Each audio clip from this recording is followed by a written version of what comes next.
Hello, good afternoon everyone. मैं हूं CA Nisha Sharma और फिर से हाजिर हूं एक नई अकाउंटिंग क्लास के साथ। अकाउंट्स को एक बहुत ही इजी और मज़ेदार तरीके से सीखने के लिए है श्रीजी कॉमर्स क्लासेस। तो जल्दी से अकाउंट्स की ऐसी इजी एंड मज़ेदार क्लासेस सीखने के लिए मेरी वीडियो को लाइक कीजिए और मेरे चैनल को सब्सक्राइब करना मत भूलिएगा। आज की हमारी क्लास है अबाउट एडजस्टमेंट एंट्रीज, जिसमें बहुत से स्टूडेंट्स को कंफ्यूजन आती है। तो उसी कंफ्यूजन को आज हम दूर करेंगे वाइड वाइड क्लास। तो चलिए आज की क्लास शुरू करते हैं। Today's class is all about adjustment entries. अभी एडजस्टमेंट एंट्रीज क्या हैं? एडजस्टमेंट एंट्रीज जब हम अपने अकाउंट्स क्लोज करते हैं eight the end of the year, तो बहुत सी ऐसी ट्रांजैक्शंस होती हैं जो हमारे उस पर्टिकुलर ईयर से रिलेटेड नहीं होती, उनको हम एडजस्टमेंट एंट्रीज करते हैं। Secondly, in order to ascertain correct profit और लॉस फॉर आवर बिजनेस, हमें कुछ adjustment entries at the end of the year pass करनी पड़ती हैं। वही एडजस्टमेंट एंट्रीज के बारे में आज की क्लास में हम पढ़ेंगे और साथ में साइमल्टेनियसली उनका कॉरेस्पॉन्डिंग इफेक्ट बैलेंस शीट पे क्या आता है और हमारे प्रॉफिट एंड लॉस अकाउंट पे क्या आता है, वो भी मैं आपको ट्रीट करना इस वीडियो में बताऊंगी। तो इस वीडियो में लास्ट तक बने रहिएगा ताकि आपका कोई भी कॉन्सेप्ट स्किप ना हो जाए। तो first we will talk about closing stock. अब देखिए, क्लोजिंग स्टॉक के बारे में तो सबको पता है। क्लोजिंग स्टॉक क्या होता है? पूरा साल बिजनेस करने के बाद जो आपका stock at the end of the year 31 मार्च को आपके पास बचा है, वो क्लोजिंग स्टॉक कंसिडर किया जाता है। अब प्रॉफिट एंड लॉस अकाउंट में सही प्रॉफिट को जानने के लिए हम क्लोजिंग स्टॉक की एक एडजस्टमेंट एंट्री पास करते हैं, जो कि क्या है? हमारी एडजस्टमेंट एंट्री क्या है? Closing stock account debited to trading account.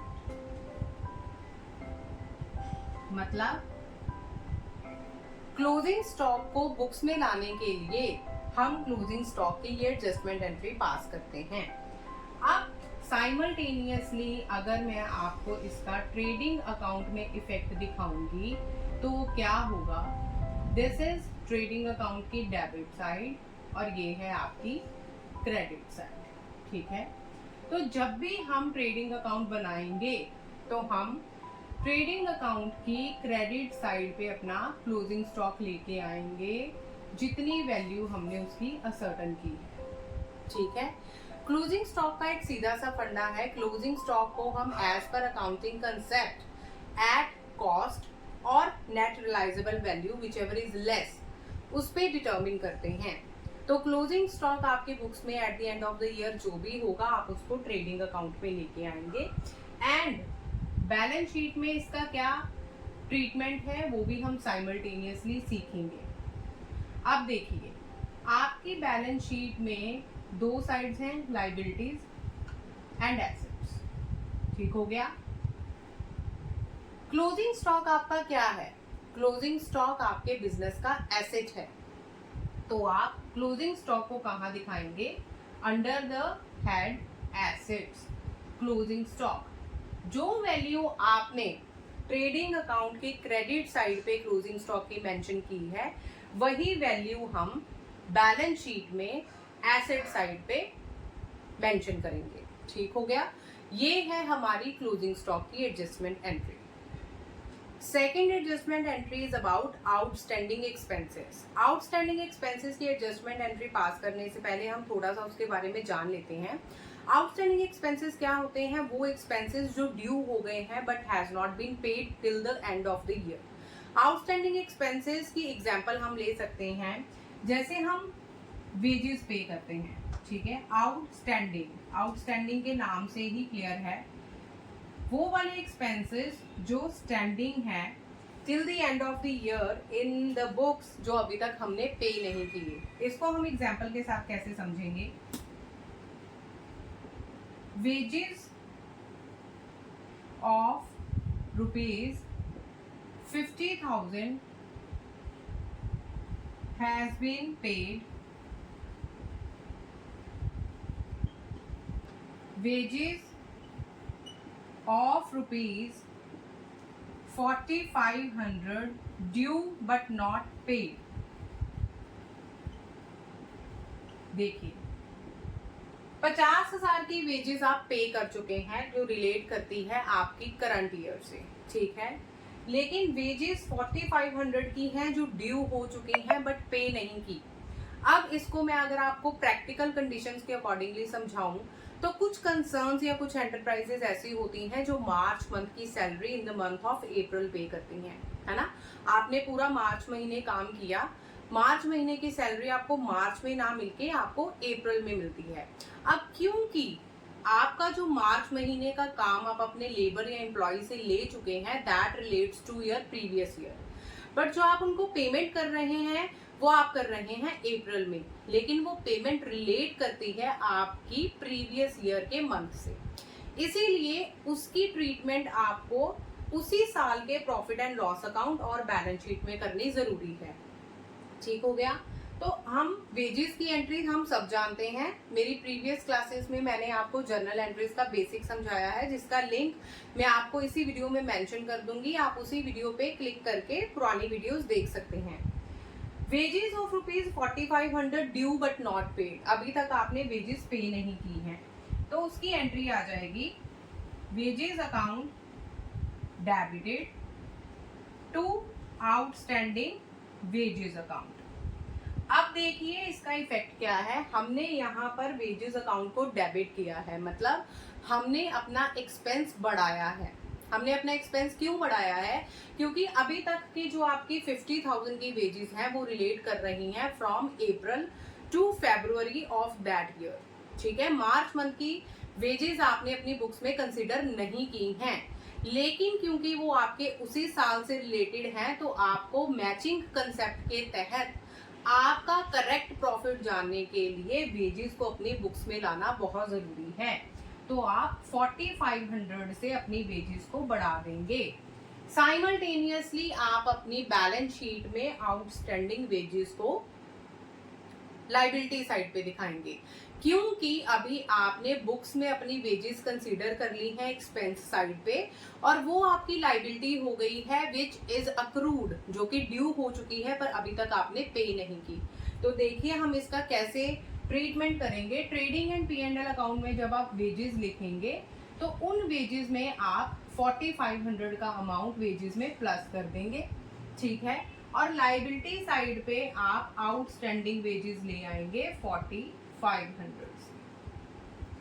ठीक हो गया। ये तो है हमारा आउटस्टैंडिंग वेजेस का concept. Third adjustment entry is about prepaid expenses और एक्सपेंसेस पेड इन एडवांस। तो चलिए एंट्री देखते हैं। Third adjustment entry as I told you is about prepaid expenses, या जिसका दूसरा नाम है expenses paid in advance. Expenses paid in advance. अब देखिए यहां पे आप अपना लॉजिक अप्लाई कीजिए। मैचिंग कंसेप्ट, मैंने जब आपको कंसेप्ट्स और प्रिंसिपल्स वाली क्लास जो पिछली पढ़ा चुकी हूँ उसमें मैंने आपको एक मैचिंग कंसेप्ट एक्सप्लेन किया था, जिसके accordingly in order to ascertain correct profit of the year हमें उस साल से रिलेट करते ही इनकम्स और एक्सपेंसेस को अपनी बुक्स में कंसिडर करना है। As it is very much clear from the name itself that prepaid expenses मतलब वो एक्सपेंसेस जो हमने एडवांस में ही पे कर दिए हैं। कुछ एक्सपेंसेस ऐसे होते हैं जैसे बिल्डिंग का रेंट हो गया, इंश्योरेंस पॉलिसी हो गई, कार के रिलेटेड एक्सपेंसेस हो गए, जो आप कुछ इंस्टॉलमेंट्स हो गई जो आप एडवांस में ही पे कर देते हैं, लेकिन वो रिलेट करती हैं नेक्स्ट ईयर से। क्योंकि हम एक particular year 12 month accounting period concept में 12 मंथ का बिजनेस का लाइफ साइकिल लेके चलते हैं, तो हमें उस 12 मंथ से रिलेट करते ही एक्सपेंसेस और इनकम्स को कंसिडर करना है। देखिए अब इसको हम एग्जाम्पल के साथ सीख लेते हैं। Building rent of ₹45,000 has been paid till 30th June 2024। अब हम हमारा जो फाइनेंशियल ईयर है, फाइनेंशियल ईयर हमारा चलेगा कहाँ से, हमारा फाइनेंशियल ईयर शुरू हुआ है, जो हम पिछली बुक्स अब क्लोज करने वाले हैं, that is from 1 April 2023 to 31 March 2024। यही है ना हमारा फाइनेंशियल ईयर। हमने अपनी बुक्स 31 मार्च 2024 को क्लोज करनी है। हमें इंफॉर्मेशन दी गई है कि बिल्डिंग का रेंट है 45,000 का, जो कि हमने 30 जून 2024 तक पे किया है। इट मीन्स कि आपने 3 महीने का रेंट एडवांस में पे कर दिया है। अब आपने डिटर्मिन करना है करेक्ट प्रॉफिट अपने बिजनेस का, तो आपको सिर्फ 12 मंथ्स का ही रेंट अपनी बुक्स में कंसिडर करना है। जो 3 महीने का रेंट आप एडवांस में पे कर चुके हैं, वो 3 महीने का रेंट आपको अपनी बुक्स में से निकालना है। लेकिन क्योंकि वो आप ऑलरेडी पे कर चुके हैं, आपका खर्चा है, तो आपको साइमल्टेनियसली उसका इफेक्ट आपकी बैलेंस शीट में भी देना है। ठीक है, तो आइए सीखते हैं इसका क्या इफेक्ट आएगा। इसका इफेक्ट आएगा प्रीपेड एक्सपेंसेस जो आपने पे किए हैं, that is prepaid building rent को आप डेबिट करेंगे विद कितने से, 45,000 आपका 15 महीने का है, तो 12 का कितना होगा। ठीक है, यूनिटरी मेथड हम सब छोटी क्लासेस में सीख चुके हैं, तो ये आ गया आपका 36,000। तो 36,000 आपका 12 महीने से रिलेट करता है। रिमेनिंग 9,000, 45,000 माइनस 36,000, जो आपका 9,000 है वो आपका अगले 3 महीने से रिलेट करता है। इसीलिए हम वो अगले 3 महीने का रेंट इस साल के एक्सपेंसेस में नहीं जोड़ेंगे। इसीलिए हम प्रीपेड रेंट को 9,000 से करेंगे डेबिट और 2 करेंगे हम बिल्डिंग रेंट कितने से, 9,000 से। अब देखिए इसका इफेक्ट आपके प्रॉफिट पे क्या आया। इफेक्ट सीखने का एक बहुत ही अच्छा रीजन ये है कि आप साइमल्टेनियसली अपने trading and profit and loss account और बैलेंस शीट्स को एनालाइज कर पा रहे हैं। ठीक है, प्रीपेड रेंट को हमने डेबिट कर दिया। प्रीपेड रेंट, प्रीपेड एक्सपेंसेस हमारे बिजनेस की एसेट्स कंसिडर होती हैं। टू रेंट अकाउंट, रेंट हमारा एक्सपेंस है, रेंट हमारा एक्सपेंस है, and as per nominal accounts rule debit all the expenses and losses होता है। लेकिन हम यहाँ पे रेंट को क्रेडिट कर रहे हैं, क्यों? हम यहाँ पे रेंट को क्रेडिट इसलिए कर रहे हैं क्योंकि ये रेंट हमारे इस साल के एक्सपेंसेस से रिलेट नहीं करता। हम ऑलरेडी रेंट को 45,000 से डेबिट कर चुके हैं, मतलब हम 9,000 से ज्यादा का खर्चा अपनी बुक से बढ़ा चुके हैं। तो उस खर्चे को कम करने के लिए हमने कॉरेस्पॉन्डिंगली उसका इनवर्स इफेक्ट दिया है, रेंट को किया है क्रेडिट विद 9,000। तो हमारी एंट्री बन गई प्रीपेड रेंट टू रेंट। ठीक हो गया। अब प्रॉफिट एंड लॉस अकाउंट में आप इसका इफेक्ट क्या देंगे, जहां पे आपने रेंट 45,000 लिखना था, वहां पे आप प्रीपेड रेंट को करेंगे माइनस विद 9,000 और आउटर कॉलम में आप बुक करेंगे अपना खर्चा विद 36,000। ठीक है, कॉरेस्पॉन्डिंगली आप एसेट साइड पे अपना प्रीपेड रेंट का बैलेंस दिखाएंगे कितने से, 45,000 से कि 36,000 से, दोनों में से किसी भी अमाउंट से नहीं दिखाएंगे। प्रीपेड रेंट आपका 9,000 है, तो आप 9,000 ही अपनी बैलेंस शीट की एसेट साइड पे शो करेंगे। क्लियर है? चलिए, नेक्स्ट एडजस्टमेंट एंट्री है हमारी about income earn but not received. देखिए कंफ्यूजन वाली है ना एडजस्टमेंट एंट्री, जैसे मैंने आपको बिगनिंग ऑफ द क्लास में बोला था। लेकिन एक छोटा सा कंसेप्ट क्लैरिटी आपको अपने माइंड में बिठानी है, और ये चुटकियों में सॉल्व होने वाली एडजस्टमेंट एंट्रीज हैं। इसीलिए मैं आपको कहती हूँ कि जर्नल एंट्रीज को हमने क्रैम नहीं करना, हमने क्रिएट करना है, और वो क्रिएटिविटी का आइडिया आपको मिलेगा श्रीजी कॉमर्स क्लासेस में। चलिए, next adjustment entry is income earn but not received. ठीक है, जिसको हम और क्या कहते हैं, अक्रूड इनकम। क्या कहते हैं? Accrued income. अब ये देखिए क्या होता है, इनकम अर्न हो गई बट रिसीव नहीं हुई। अब ये क्या फंडा है, जब भी हम अपनी एफडीआर्स, अपनी कोई इन्वेस्टमेंट लगाते हैं विद इंस्टीट्यूशंस, तो हमें उस पर इंटरेस्ट अर्न होता है। इसकी बेटर एग्जांपल यही है, जब भी आप अपनी एफडीआर बैंक में बनाते हैं या आप अपनी कोई इन्वेस्टमेंट करते हैं तो उस पर इंटरेस्ट ड्यू हो जाता है टिल 31 मार्च, लेकिन वो आपको रिसीव होता है after the end of the year, से इन मई और इन जून। ठीक है, तो उस इनकम को हम कंसीडर करते हैं इनकम अर्न तो हो गई है, मतलब इनकम ड्यू तो हो गई है, बट अभी तक आपको रिसीव नहीं हुई either in your bank account और बाय कैश। अब देखिए बाय कैश तो ये रिसीव नहीं होती हैं, ज्यादातर बैंक अकाउंट्स में ही जाती हैं।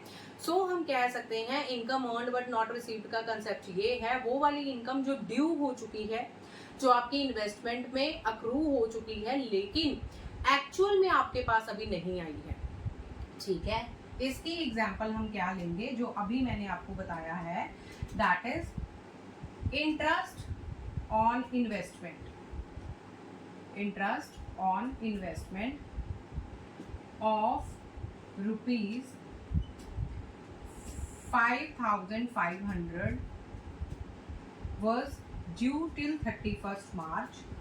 31 मार्च तक ड्यू हो गया है, but will be received in June 24। Investment का कोई इंटरेस्ट है जो कि 31 मार्च 2024 तक ड्यू हो चुका है, लेकिन आपको रिसीव कब होना है, जून 2024 में। लेकिन again in order to ascertain correct profit of the enterprise, हमें बहुत जरूरी है कि वो वाली इनकम जो अर्न हो गई है लेकिन अभी तक रिसीव नहीं हुई उसको भी बुक्स ऑफ अकाउंट्स में लेके आना। ठीक है, तो अक्रूड इनकम हमारे बिजनेस की एसेट कंसिडर की जाती है क्योंकि ये इनकम हमें ड्यू हो चुकी है बट अभी तक रिसीव नहीं हुई, इन फ्यूचर वो हमें रिसीव होगी। कोई ऐसी चीज जो बिजनेस में रिसीव होने वाली है that would be considered asset of the business from the point of view of adjustments. ठीक है, तो अक्रूड इनकम का हम जर्नल एंट्री क्या पास करेंगे, अक्रूड इंटरेस्ट, जो आपका अक्रूड इंटरेस्ट है that would be debited and to interest on investment would be credited with 5,500। अब इसका साइमल्टेनियसली इफेक्ट आप अपने दिमाग में सोचिए क्या है। अक्रूड इंटरेस्ट को आपने डेबिट कर दिया विद 5,500, मतलब ये बिजनेस की एसेट है, तो एक तो एसेट साइड पे आप अक्रूड इंटरेस्ट को ले जाएंगे विद 5,500।